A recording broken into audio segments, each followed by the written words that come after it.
आ जाना मां दरिया ते आयो हां एंजॉय करण बोतल पिया तो बियो खुश लगी पई हां। अच्छा आ पैसा मां तोखे मोकला तो चलो मिलण ते दे पैसा हाणे मां बोतल पी गिना।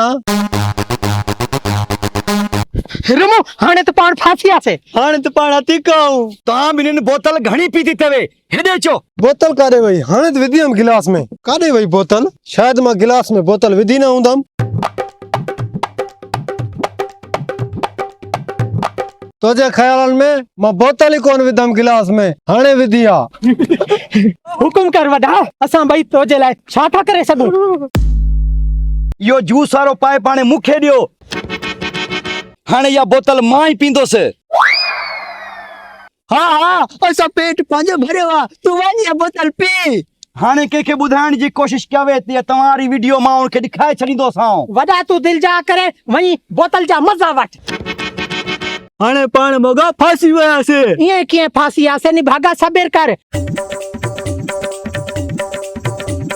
वीडियो भरे तो वठा किए यो पराई बोतल तो पिए। हाँ वीडियो भरजी वई हरामखोर मोबाइल किथा आंदो थी जमल तो सांगी लाए पियो ना उनजे खीसे मां मोबाइल चुराई वठतोम। हरामखोर हाणे ये कर जो पाण जो वीडियो है ना वो डिलीट करे छड। हाँ यार हाँ वीडियो डिलीट थी वई। बोतल पियण जो तो डाढो मजो आयो। हाणे मां वञा थो। ठीक है पेप त दी वञ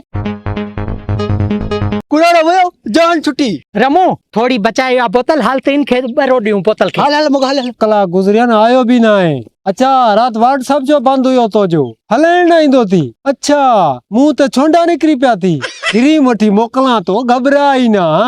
ये बुध रात में टिकटॉक ते वीडियो रखियो पांजो तो डिठो। अच्छा पैकेज ना हुयो बस हाणे कराया तो चलो हमरा पैसा खणी अचे जाना।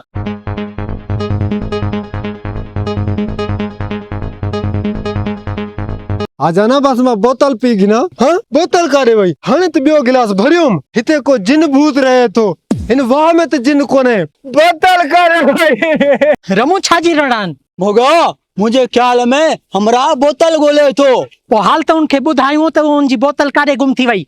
हाल उको कॉल हले पई आ हाणे माके जानू सा गिलेणो ही ना है मुकु गलती थी वई मां जानू सा फोन ते गिलायो। भाऊ छाजू रड़ान छो तो शोर शराबो करी यार मां बोतल इते भरे रखी आ गिलास में अले काले गायब थी वई आ। फिक्र ना कर असां तोखे बुधायूं तो काडे गुम थी वई तो चोर पकड़े दियूं तो पोए। हां ता के बुधाईंदा वड़े ता तो आया ही हाणे हो असां तोखे सच चऊं था। हां ना असां परे खां ॾिठो से। हां अच्छा बाकी तक कूड़ गलायूं था नूर भटारे जो कसम सा तो सच गलायूं था। हलो पो माके दिखाओ काथे आ चोर वो। हाल हाल हाल मारो कर ये पांच मोबाइल ॾिठ खण।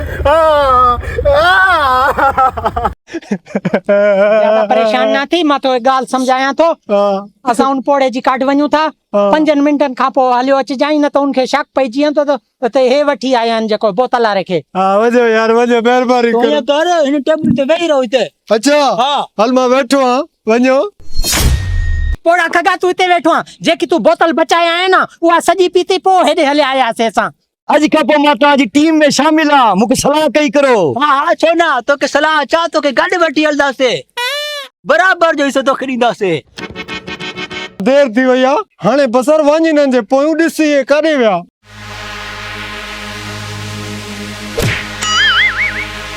हराम को सजी बोतल पी हिते वेठो मजाक कंदो। मां बोतल नहीं पीती मां बोतल नहीं पीती।